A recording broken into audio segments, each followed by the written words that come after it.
Happened here this morning, and something that really jumps out at me is these words that are being said, and I can't imagine how frustrating it is to watch at home, because the thing that's being said is we're getting lots of work done, and we need to be collegial, and we need to be nonpartisan. These are the words that are being floated around today. And I'm sorry, not sorry, but if we're getting lots of work done, why are more women dying? Why is sexual assault up 75%?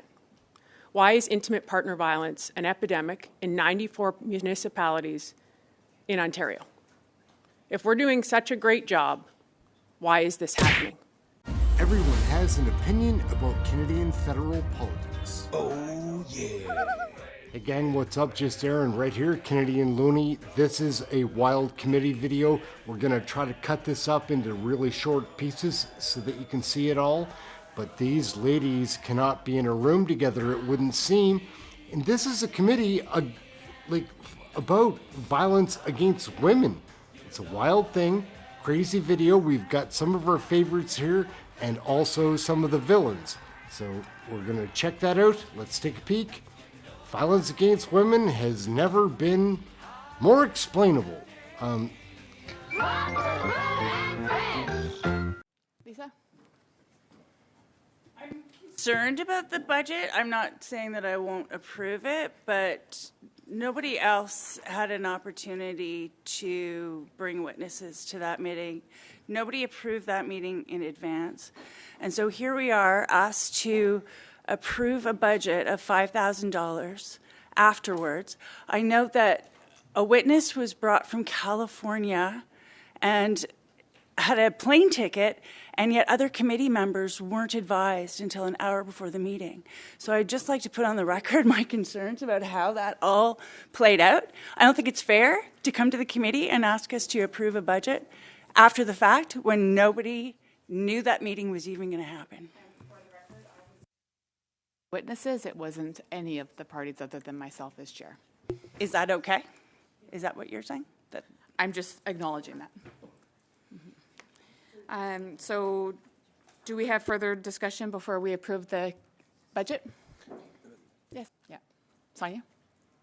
Same point. I just want to share my frustration to Madam Chair, because I'm in the FIVO committee from 9 years. Never happened that the other party didn't get chance to submit the witnesses. As a chair, this is not fair for us, and it never happened before. And please, next time, don't do this. And thank you. No, duly noted. Thank you. Lisa? I just want to clarify, Chair, because you're talking today like you didn't know that it was inappropriate to call a meeting without informing the witnesses and with calling witnesses without informing committee members. So is that your contention, that you didn't know that that was an inappropriate way to handle a committee? Are you just learning this now? No, it was an emergency meeting, and I acted swiftly on a very emergent topic, hence the meeting. Yep. Madam Chair, in Sonia? emergency meeting, all committees are present, all members are present. If it's emergency meeting, we should say our views too from our witnesses. How come we didn't get chance to submit the paper? Even though it's emergency meeting, we have lots of emergency meeting in COVID time and all the time, but never happened what happened in that time. Appreciate your feedback, and more consensus from different witnesses would only enhance the conversation next time. I did address each steering committee member prior to the meeting. And lastly, this is not unique in all committees. Nonetheless, Anna, chair is yours. I think what we have to determine here is the issue that we all face, and that is the importance of how, as a Status of Women Committee, we are going to come together and justify the violence that is occurring in our country. It's out of control. We've heard from different police officers, different chief of polices. I think we need to get back to the business at hand, and that is how can we work together so that we can improve the safety of all women everywhere.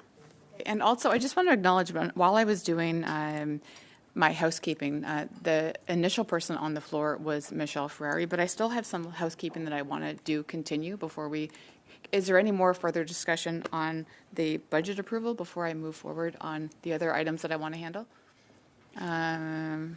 Yes, Leah. Thank you, Chair. I'm a little concerned about the process. Okay, I think, you know, the budgets, I mean, from my experience being on committee, we've always worked in a really collegial way to do these things in advance. Because if it's done after the fact, sitting around the room, now I'm beholden to approve something that I wasn't involved in the first place. I'm not saying I have a problem with this budget, but maybe there will be a time when I do have problems with the budget. And I don't want to be put in a position with taxpayer dollars that if I don't approve a budget, I look like I'm counter an issue. Okay? I'm not saying I'm against this budget. I'm saying I'm against the process. I also didn't know we were at a point in the meeting when it was called to order that people were raising hands. So again, I have a concern with the process. We have worked really well as a committee, certainly under Karen Vecchio. You know, she always made sure that the committee was happened in a really respectful manner. And part of it was that she was fierce about process, including with me. I didn't always benefit from process. And I just want to get back to process. You brought up the coercive control study. That is, we're talking about a crisis of violence against women. That's part of that violence. And every time we stall, going into an election, particularly I'm concerned about process. For folks in my riding, where we have record rates of violence, that means somebody's going to die, and nobody in this house is going to fight for them. So I want to make sure that we are good on process, that we are following rules, and that we rise above partisan games and lift up the human rights and safety of women and diverse gendered folks in this country without question or qualification or motive. And so that's what I'm hoping, that we can get back to committee in a good way because lives are on the line. Thank you, Chair. Leila? Thank you, Chair, and I want to thank you for having me here as a guest today. With that and the conversation we've had, I'd like to move a motion to approve the budget as presented by the Chair. Okay. To that motion, Mark? Yeah, I just want. So I just wanted to clarify, following up on what Leah said, and you said you acknowledged Ms. Ferreri, but is there anybody else on the list? I just want to clarify before we move, because the last time there was a lot of confusion on that part. So I just want to make sure that if there is other people acknowledged. Leila, Anna, and Adrienne. I had my hand at the same time as So Michelle. you've acknowledged You're the not three. even looking at this side of the room. Okay, well, duly noted. I will Thank you. ensure that it's there. Yeah.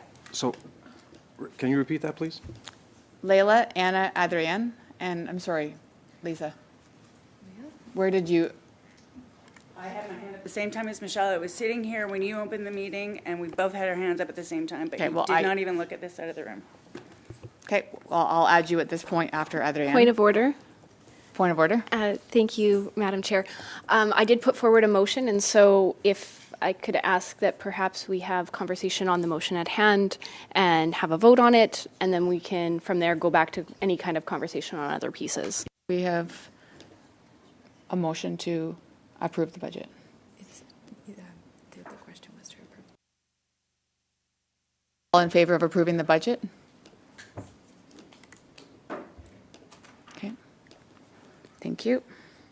So the budget approval has been circulated and approved for $5,750.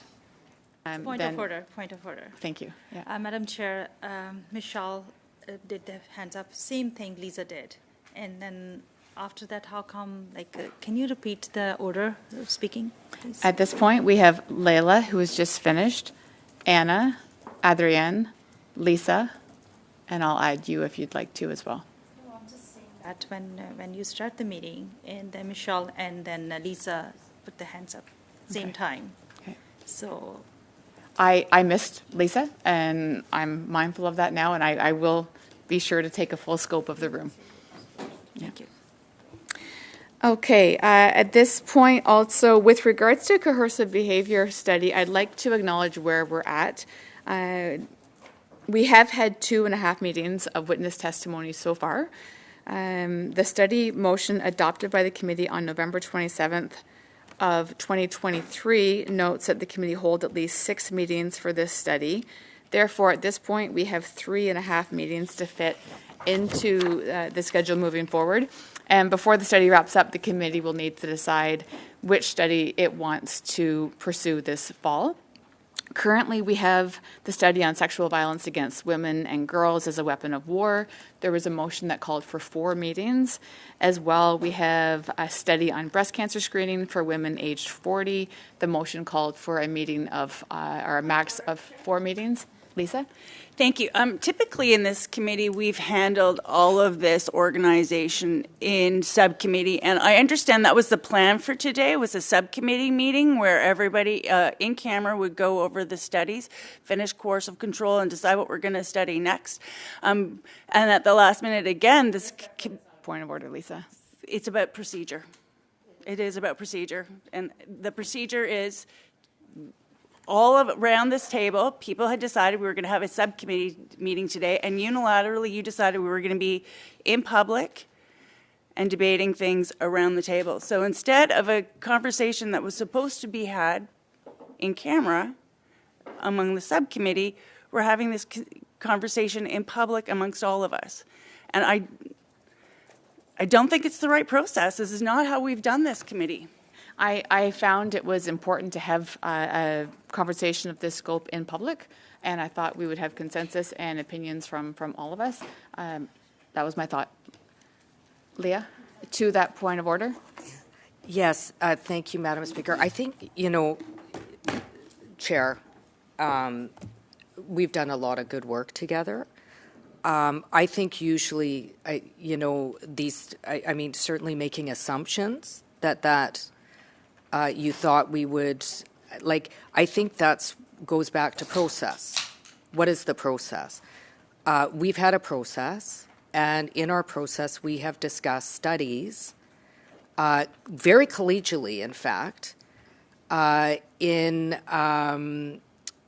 subcommittees. And part of the reason why I think, especially as somebody who only has 1 seat at this table, so I don't have a lot of power on this table, I'm not delusional, is to make sure that we weren't playing partisan games and we were putting forward the best studies that we could.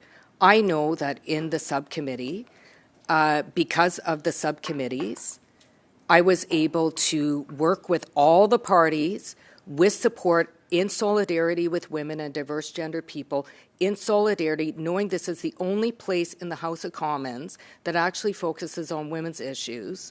I got the red dress study, and I also got the study connecting increased violence against Indigenous women and girls and resource extraction.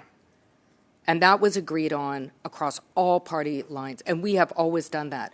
We don't have vicious debates in subcommittee. We look at the issues of the day and we discuss it. And part of the reason I think it's worked is because of process. Clearly, going forward with different processes doesn't seem to be working. And I know who suffers for that. That is the people that we're fighting for. So this is very much on a point of order. I question if our priority is shifting. I don't want to make assumptions. I do know what we're going into, from fighting for women across party lines in a nonpartisan way and diverse gender people, or getting ready for an upcoming election. I think this committee, out of all the committees, we could actually get something done. We got 9 studies done. Those studies have saved lives, and I'm speaking to you as a human being, because I know you're a good human being, that your role is critical in the process to make sure we can ensure that those things keep happening. Thank you, Chair. On that point of order, Leila? Yes. Thank you, Madam Chair. I just would like to, perhaps we could consult the clerk on this, because my understanding from the Green Book that guides where the process is that having these kinds of conversations is allowable in both a closed meeting in camera or in an open meeting, as is the space. And so perhaps the clerk can clarify that this is an allowable way of having these conversations.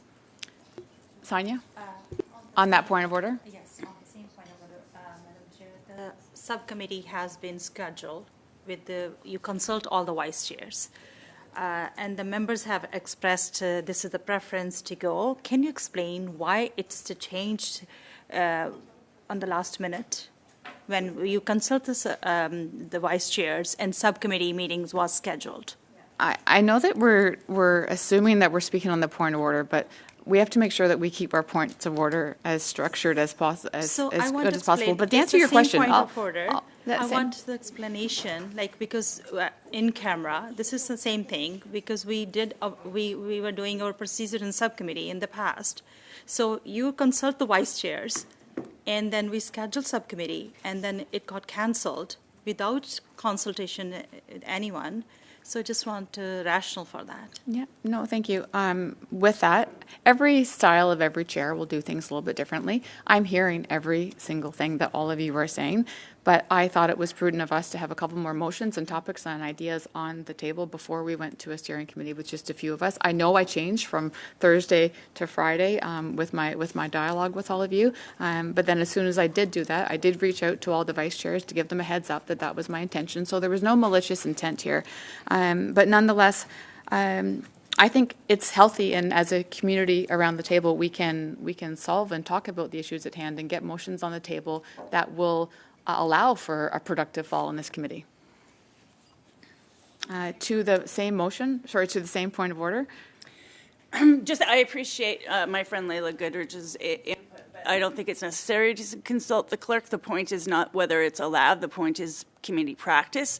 And I think you've heard around this table how well this committee has worked over the past 8-9 years. And we're seeing that collapse. And so the point is not whether it's something that's allowed, but whether it's the practice of this committee and what has worked well on this committee. And that is what we're speaking out against.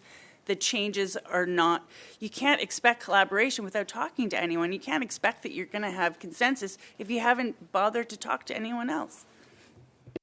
I'm going to finish what I would like to get in with. I'm sorry, Madam Chair, but I've had my hand up for quite a while now, and if everybody else got their turn to speak to the point of order, I would like it as well.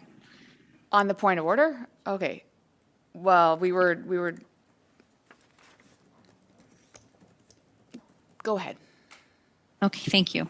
I would like to add my voice, first of all, to just let you know that I think that the way that it's been run, this committee has been run ever since, the end of, I guess the beginning of the summer has been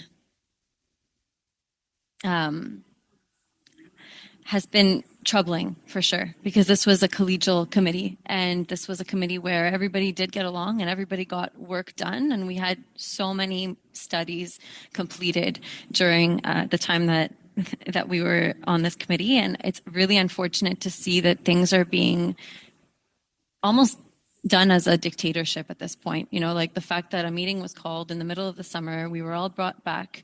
Unfortunately, I wasn't able to be there.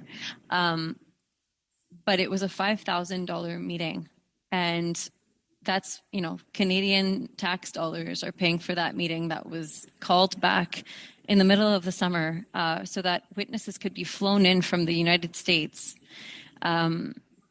And unfortunately, you know, we didn't get much out of that meeting, but it's just very unfortunate. And the fact that this was supposed to be a subcommittee meeting, which is something that's been done in the past, people had scheduled their times in order to be there for the subcommittee and had made sure that they had, you know, we had meetings ourselves, pre-committee meetings, to make sure that we were able to put forward studies that we wanted to make sure we were going to see happen, the orders of things and all of that. And it was just completely sidelined last minute so that we can have a meeting and discuss this in person all together.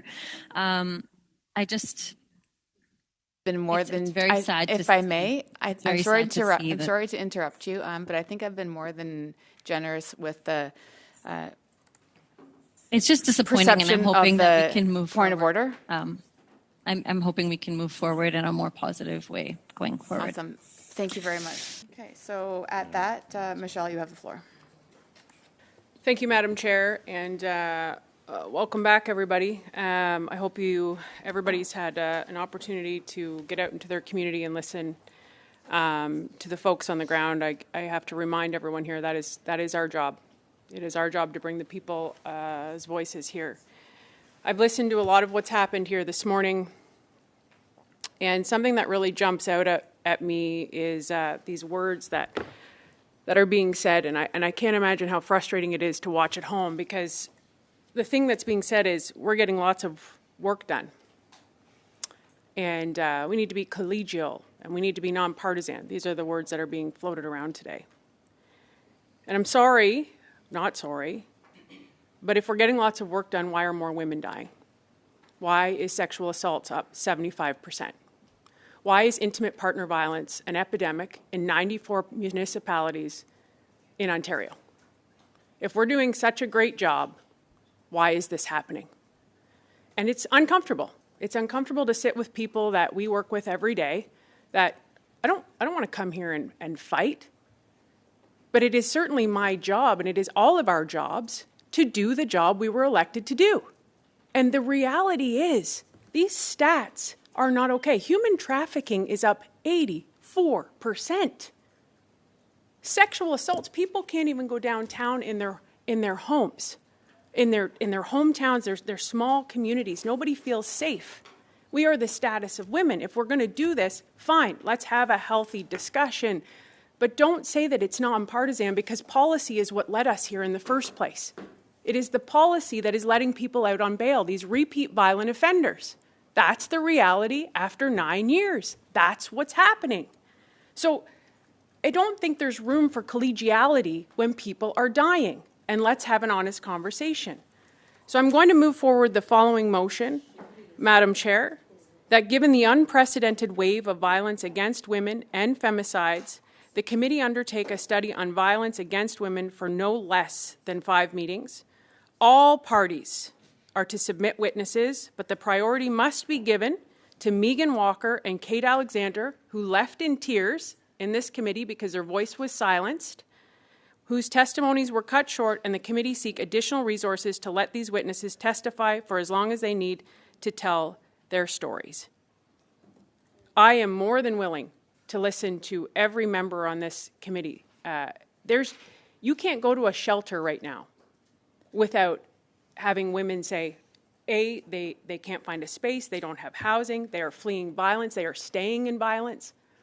I went to a round table in Newfoundland and Labrador, and a woman was murdered by her partner, and it was policy. It was policy in place by this Liberal NDP government that led to her murder. We can do work here, and as the witnesses said to us, they don't want any more studies. They want that the witnesses need to come forward so they can testify to give us the solutions to change the policy. If we are truly the status of women, let's do this. And I'm happy to amend this motion that helps everybody to allow these witnesses to come forward and to make this a study so that we are ensuring that women are safe and that these stats go down, not up.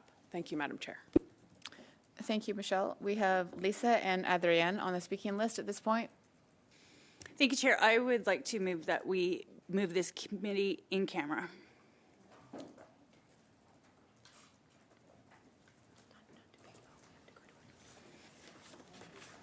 So this is a non-debatable motion, and we need to go to a vote.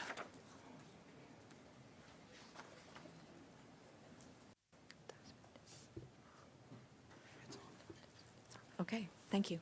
The motion is that the committee move in camera. Ms. Hepner. In favor. Ms. Lambropoulos. In favor. Monsieur Serré. En faveur. Ms. Sidhu. Yes. Ms. Van den Bell. In favor. In favor. Ms. Ferreri? No. Ms. Roberts? No. Ms. Goodrich? No. Madame Larouche? Ms. Gazan? Oui.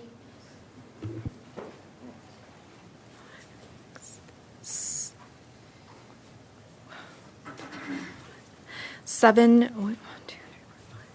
7 yeas, 3 nays. That didn't work for me. So will we pause while we go into?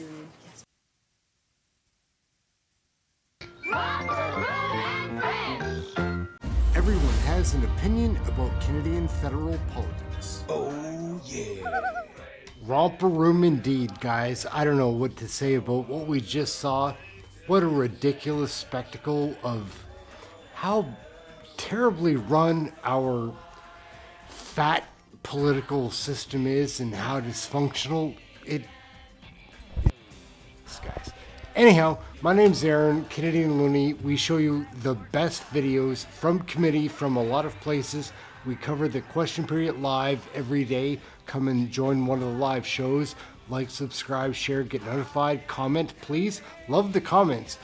But get notified for one of those live shows. We're covering all the cool stuff all the time. That's it. My name's Aaron, Canadian Looney. Catch you next video. That was a wild one. Catch you next time. Thanks for watching this one. We're out.